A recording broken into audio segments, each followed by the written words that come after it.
I'm Kristen Seefeld, and in this segment, I'm going to talk about different frameworks that you can use to think about social welfare programs. And by frameworks, I mean the assumptions that get embedded within the policies that govern the provision of assistance. So the list that I've put together here is one that I've come up with having consulted a lot of different literatures in economics, history, political science, sociology, other disciplines. It's not exhaustive, and as you learn more about social welfare programs, I challenge you to think more about, are there other kinds of frameworks that describe the approach of the program? There probably will be several, and you might be able to think of more yourself. So let me go through each one of these in turn. So the first that I have on the list is the deservingness framework. This assumes that certain types of individuals are more worthy of help than others are. In the US, we have a long history of categorizing people as deserving. This dates all the way back to the English Poor Laws and continues today. For example, you can think about policies that distinguish between the so-called able-bodied, people who we expect to take care of themselves, and then others who we might view as more vulnerable, such as people who are quite elderly. The next one reflects a belief that assistance should only be used as an absolute last resort. So we could think about the application process in place for a lot of social welfare programs in the US. If you would go to a website of a state Department of Human Services, you could probably find online the long list of steps that someone who wants to apply for benefits, like food stamps, for example, might have to go through. They'd have to fill out lengthy forms, they'd have to provide a lot of documentation of their income, of their rent, of their children's social security numbers, a long process. This reflects a belief that people who really could find help from somewhere else should find that help there. So we set up barriers in some cases to applying for assistance so that it really is a last resort.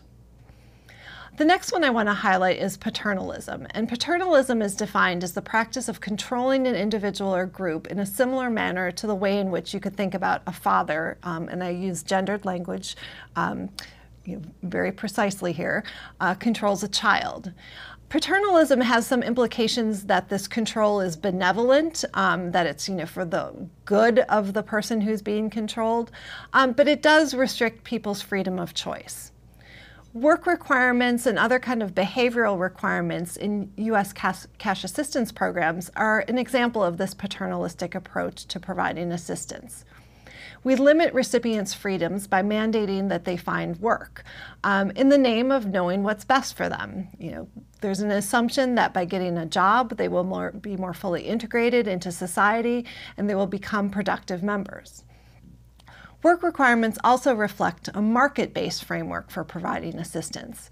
So adherents to this perspective assert that social welfare policies should not interfere with the functioning of the labor market. So simply giving out cash, this view contends, would create distortions in the labor market by incentivizing people not to work. There's also insurance-based approaches to providing assistance. These assume that certain events are likely to happen to large numbers of people, and not because of anything that they necessarily will have done. For example, many people will lose jobs through no fault of their own. Many people will become elderly. A program like Social Security and other old age assistance programs serve as insurance against old age and allow people to leave the labor market at a time when they may not be able to work any longer. The U.S. has fewer examples of federal social welfare programs that stress providing people with opportunities and empowering them to make their own decisions. For an example of one era where this did occur, you can read up on some of Lyndon Johnson's War on Poverty programs, which really sought to engage communities to come up with their own solutions to ending poverty. Finally, a preventative approach argues that the best way to address social problems is to prevent them in the first place. So early education programs are a good example of a program that uses this framework. Early education programs, research has shown, make it more likely that children will not be poor in the future. So we're preventing poverty in the first place by giving children a head start on their future. There's a couple of other dimensions by which we can organize social welfare approaches, very broadly speaking. So we can categorize them by whether they are institutional or residual.